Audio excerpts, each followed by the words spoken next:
papunta dito sa may gitna.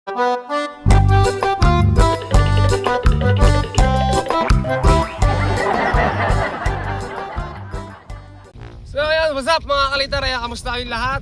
Ito kami, nagbabalik na ulit sa ating YouTube channel.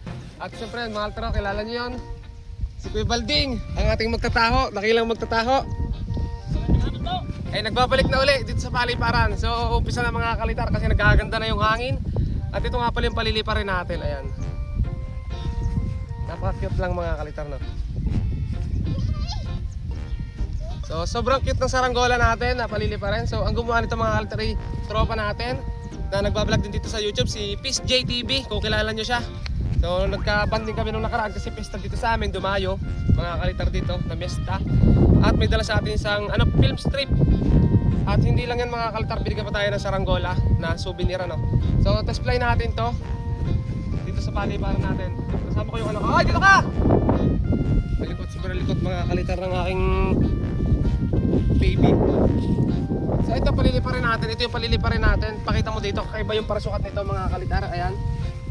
Ang parasukat nito mga kalitar ay meron nakatali dito at dito sa magkabilang sa lagunting.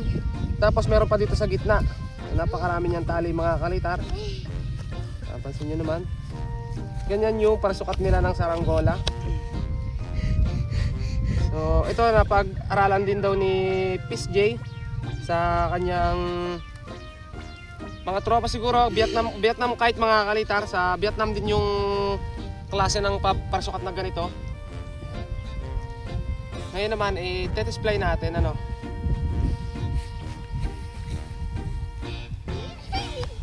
Ganda ng paligid mga kalitar ngayon. Mahangin. Kanina nung tanghali mga kalitar, mas maganda talaga yung ano, yung hangin. At saka hindi lang yun mga kalitar, sobrang init kanina kasi ngayon kasi medyo kumulimlim na. Kaya hindi na masyadong maliwanag. So gamit ko dito mga kalitar ay lighting. Lighting lang yung gagamitin natin sa ngayon. Dahil medyo maliit nga yung saranggola natin at wala tayong tanse. Tanse na maliit. O yung, alam nyo mga kalitar sa gitara na tanse na ginagamit. Pwede dito mga kalitar yon, yung mga size na ano mga kalitar, ano bang size doon? Mga G's. Ayan. So ito, test fly natin. Try muna natin kung mapapaangat natin siya na wala nagtatalang, ano? Kasi maganda naman yung hangin.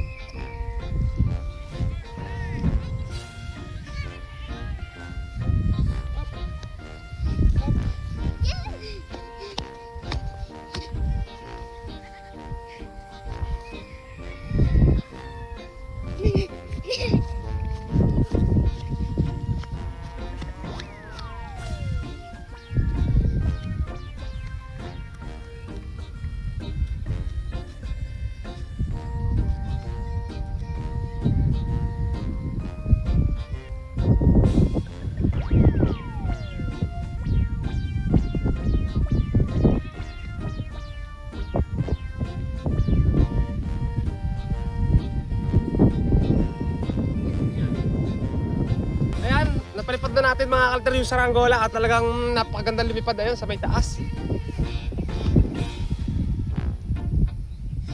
So ano siya mga kalitar, medyo may adjust lang ng konti. A-adjust natin mamaya kasi madali namang i-adjust yung kanyang pinaka parasukat. Kita yung kalitar medyo tagilid.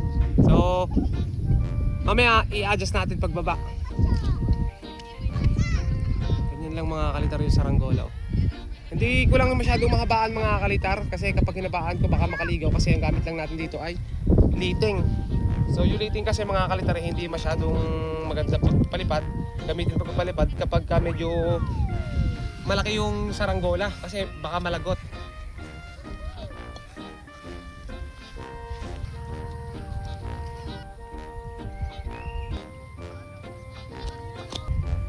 Medyo mataas-taas na mga kalitar saranggola natin. So may kulang pa rin dito sa saranggola mga kalitar kasi ito may palikpik pa dapat sa may bandang puwitan. Kaso hindi na natin siya nalagyan. Tinesplay na agad natin, ano. So sayang kasi yung ano mga kalitar, yung panahon, yung hangin. Kahit hindi ganong kalakasan, makapagpalipad tayo. Kaya tinesplay na natin. Mga kalitar nasa taas.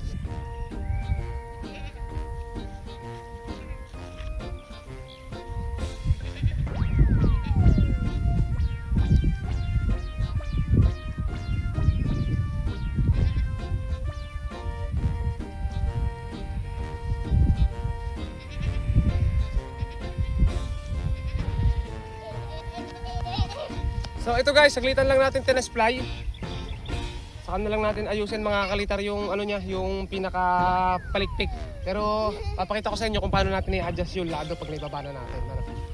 So, paano ba mga kalitar i-adjust yung lado nitong ganitong klase ng parisukat? Makita natin, babalang natin yung saranggola at ituturo natin.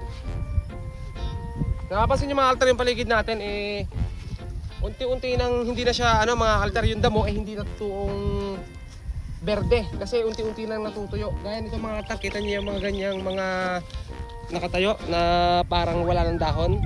Nag-uumpisa na kasing matuyo yan kasi magtatag-araw na. Yan yung mga kalitar.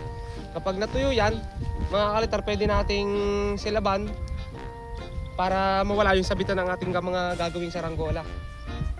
Kasi kapag may ganyan, sobrang hirap din magpalipad kasi pag sumabit mga kalitar yung tanse o yung mga tali, gaya nito mga ganitong panahe, biting, sobrang hirap alisin. Minsan pinuputol na lang ng mga bata kapag hindi nila naaalis. Ayan mga kalitar, lumalabas yung yung araw. Maganda yung panahon, yung init mga kalitar.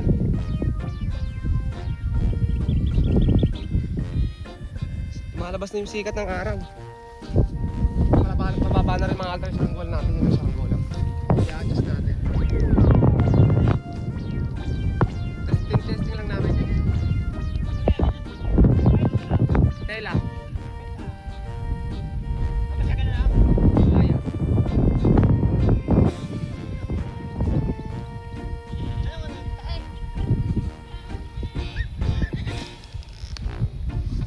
Okay, tara na dito mga altar. Papakita ko sa inyo. Konti na lang din yung liting natin. Bibili na ulit tayo mga kaltar. Yung mga ganitong liting nabibili to sa sa mga hardware sa mga feed mills kasi ginagamit to mga kalitar sa mga pagtatahi ng sako gaya ng pakain ng baboy, feeds o kaya mga kalitar na sa bigasan. Okay, pakita mo dito. Ito mga kalitar, ganito lang tayo mag-a-adjust ng lado. Ayan. Mapapansin nyo mga kalitar, may lado na siya. In-adjust ko kasi kaninang tanghali. Nagpalipad din kasi kami kanina, saglit lang. At napasobra mga kalitar. So ibabalik natin siya dito. Papunta dito sa may gitna. Ayan. Ang kanya kasing lado mga kalitar yan. Kailangan ito mga kalitar nasa may gitna. Ayan. Ayan. Kaya ibabalik natin ng konti. Dito siya niluluagan. Ito mga kalitar. Dito sa may sentrong to. Kasi sa nakasakin ko mga kalitar kasi medyo madumi. Itutulak natin siya paparto para bumalik sa may pagkagitna. Ayan.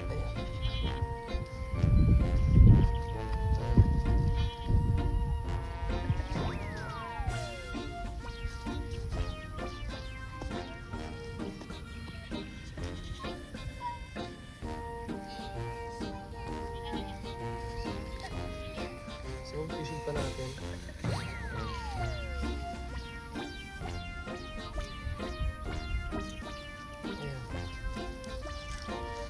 Ayan, naibalik na natin yung lado niya. At pag tinalang natin to mga kalitar, siguradong sentro na to at wala nang kiling para mapatunayan natin, pataasin natin.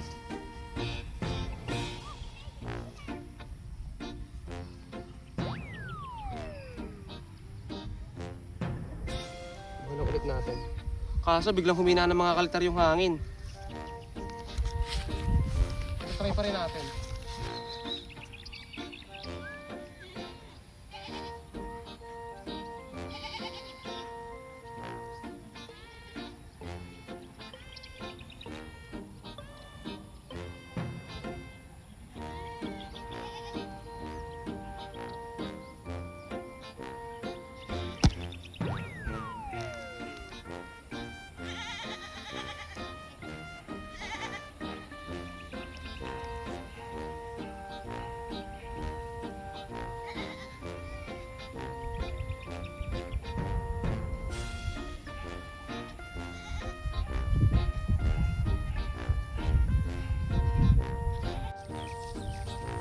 Ayun na nga mga kalitar so sa kasamaang palad nung naladuhan nga natin ganito naman yung nangyari na wala yung hangin, hindi na masyadong malakas.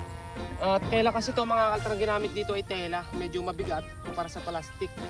So hindi na natin siya mapataas. Pero sa paghila naman natin mga kalitar, kita naman natin na diretso na nung pinatalang natin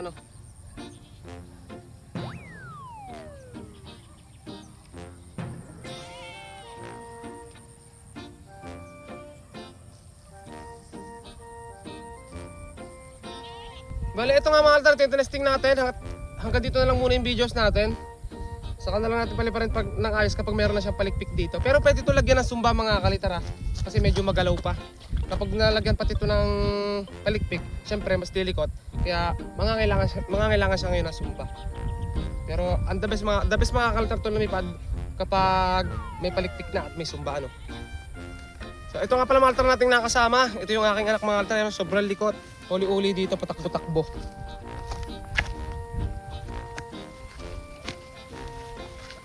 At bali hanggang dito na nga pala mga altar natin videos. Abangan nyo yung mga gagawin pa natin videos. Dire-diretso yung upload natin ngayon. Habang nag-uumpisa mga kalitar itong Saranggola season.